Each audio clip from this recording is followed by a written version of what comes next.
بسم اللہ الرحمن الرحیم۔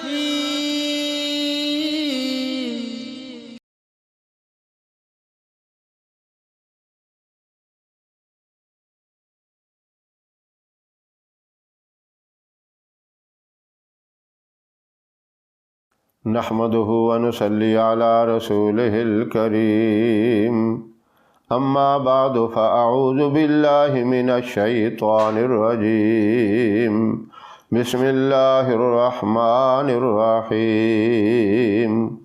قل هو الله احد الله الصمد لم يلد ولم يولد ولم يكن له كفوا احد، صدق اللہ العظیم۔ محترم سامعین، السلام علیکم ورحمۃ اللہ وبرکاتہ۔ میں قاری محمد الیاس آزاد ہزاروی شاذلی اپنے چینل سے آپ کے ساتھ مخاطب ہوں اور خوش آمدید کہتا ہوں۔ اس سے پہلے کہ میں آپ کو وظیفہ بتاؤں، ایک بات کہنی بہت ہی ضروری سمجھتا ہوں، بلکہ یہ میری ریکویسٹ ہے کہ آپ ہماری جو بھی ویڈیو دیکھیں اس کو پوری دیکھیں، سکپ نہ کریں، کیونکہ بات پھر آپ کو پوری سمجھ نہیں آتی اور پھر کال کر کے پوچھتے رہتے ہیں۔ اگر آپ پوری ویڈیو دیکھ لیں تو انشاءاللہ آپ کو دوبارہ پوچھنے کی ضرورت نہیں پڑے گی اور صحیح طریقے سے بات سمجھ میں آ جائے گی۔ اب میں اپنے مقصد کی طرف آتا ہوں، توجہ سے سنیں۔ میں نے سورہ اخلاص کی تلاوت کی ہے، اس کی برکات بہت زیادہ ہیں، اس میں اللہ کی ذات کا تعارف ہے۔ اچھا، ایک بات اور بھی میں کہنی مناسب سمجھتا ہوں، بلکہ ضروری سمجھتا ہوں۔ کئی لوگ کہتے ہیں کہ آپ اس انداز میں بات کرتے ہیں کہ ہمیں یہ بتائیں کہ اللہ ایک ہے یا زیادہ ہے۔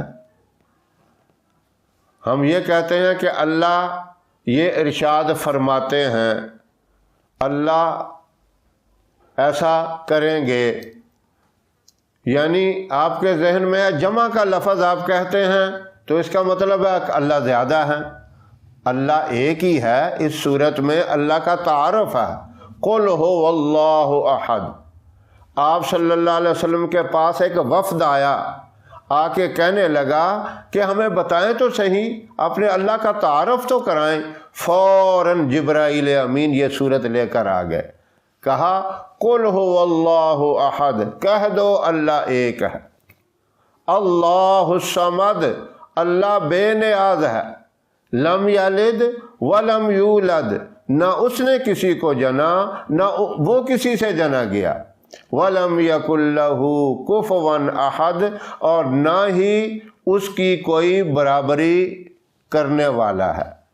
تو جب ہم یہ کہتے ہیں اللہ یوں فرماتے ہیں تو یہ ادب کا جملہ ہے، ادب کے لیے کہتے ہیں۔ آپ بھی اپنے والد کو یا کسی بڑے بزرگ کو، کسی نیک اور صالح شخص کو جب پکارتے ہیں تو آپ کہہ کر کہتے ہیں، آپ تشریف لے آئیں، وہاں جمع کا لفظ ہے۔ یہ کبھی نہیں کہیں گے تو آ جا، تو بیٹھ جا، تو یہ کام کر دے۔ یہ اردو زبان کے اندر ادب کو بہت ہی ملحوظ رکھا گیا ہے۔ عربی کے اندر اگرچہ لفظ ایک ہی ہے، انتا ایک کے لیے آتا ہے، تو کہہ کر پکارا جاتا ہے، لیکن اس کا بھی جب ہم ترجمہ اپنی زبان میں کرتے ہیں تو آپ کہتے ہیں۔ تو یہ ادب کے لیے یہ لفظ بولا جاتا ہے، ورنہ اللہ ایک ہے۔ قرآن کریم میں بھی بار بار یہ آیا، اور خاص طور پہ اللہ کے تعارف کے لیے یہ صورت ہے۔ اب یہ بات آپ سمجھ گئے ہوں گے۔ اصل جو مقصد والی بات ہے وہ یہ ہے کہ آپ کا کوئی کام کر رہے ہیں، اس میں رکاوٹ آ گئی یا کام پورا نہیں ہوتا، کوئی مقصد ہے آپ کا، وہ بھی اس میں رکاوٹ بن جاتی ہے، کسی طریقے سے وہ مسئلہ آپ کا حل نہیں ہو رہا، اس کے لیے یہ عمل ہے، صرف ایک ہی مرتبہ آپ نے کرنا ہے، دن کے اندر جس وقت مرضی کر لیں، فجر سے لے کر رات سونے سے پہلے پہلے جو وقت بھی آپ کو ملے آپ نے یہ سورۃ اخلاص 1001 مرتبہ پڑھنی ہے۔ اول آخر 7 مرتبہ اس کے درود پاک پڑھ لیں، جو مقصد ہے اس کو ذہن کے اندر رکھ کے پڑھیں، اور اس کے بعد بڑی عاجزی اور انکساری سے اپنے ہاتھ اٹھا کر یوں اللہ کی بارگاہ میں دعا مانگیں کہ یا اللہ یہ جو میرا معاملہ ہے، یہ جو میرا مسئلہ اٹکا ہوا ہے، تو رحمت سے اس کو پورا فرما اور اس کلام کی برکت سے میری اس پریشانی کو دور فرما۔ یہ سورۃ اخلاص آپ نے جب پڑھنی ہے تو ابتدا میں بسم اللہ الرحمن الرحیم پڑھ لیں۔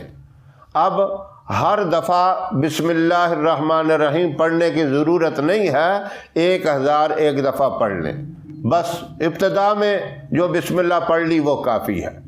اور اول آخر میں نے جیسے بتایا کہ 7 مرتبہ درود ابراہیم پڑھ لیں۔ درود ابراہیم کی وجہ سے اللہ برکت پیدا فرما دیتے ہیں۔